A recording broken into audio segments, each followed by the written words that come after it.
The Raptor chamber pressure is nominal.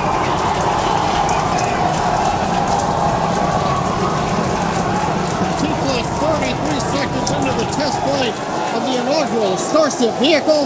Tower cleared, we're into pitch over. Propulsion reports first stage engines nominal.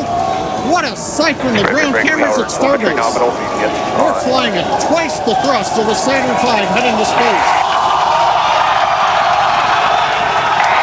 Acquisition of signal, surface proceed. We're throttled down and throttled back up. Going through the period of maximum aerodynamic pressure.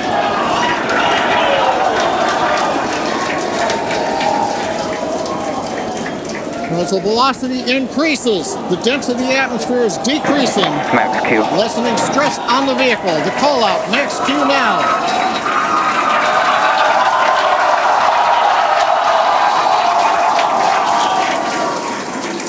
Continuing to watch the first stage as we head downrange.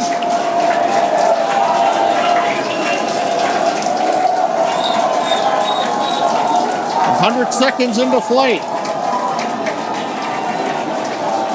Our next major activity is going to be shutdown of the first stage. The Houston tracking station now acquiring the vehicle.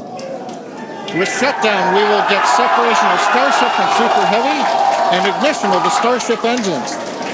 When Starship separates, we light up 6 engines in a staggered sequence. And if all goes well, those 6 engines will burn for almost 6.5 minutes. Onboard view from Starship. And there's views of the Raptor engines on the second stage as we prepare for stage separation. Now after stage separation, the first stage will flip and begin a boost back maneuver for landing in the Gulf.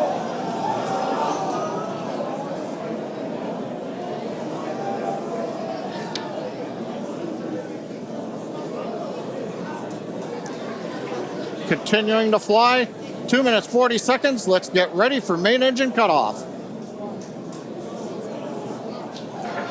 Booster engine cutoff. Beginning to flip for stage separation.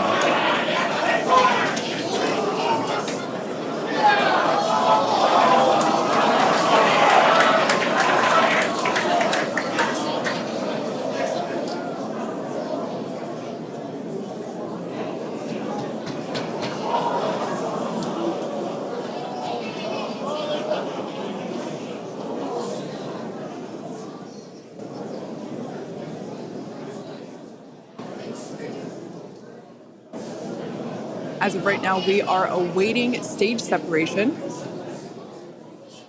where Starship should separate from the Super Heavy booster. Yeah, Kate, right now it looks like we saw the start of the flip, but obviously we're seeing from the ground cameras the entire Starship stack continuing to rotate. We should have had separation by now. Obviously, this is does not appear to be a nominal situation. Yeah, it does appear to be spinning, but I do want to remind everyone that everything after clearing the tower was icing on the cake. And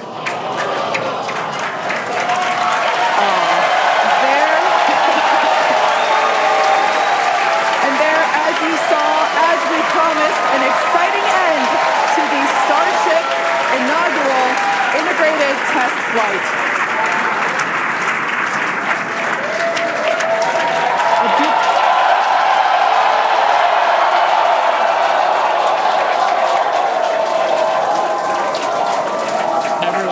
Absolutely pumped to clear the pad and make it this far into the test flight, the first integrated flight of the booster and the Starship vehicle.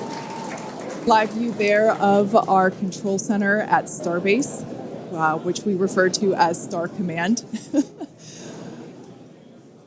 As we said before, obviously we wanted to make it all the way through, but to get this far, honestly, is amazing.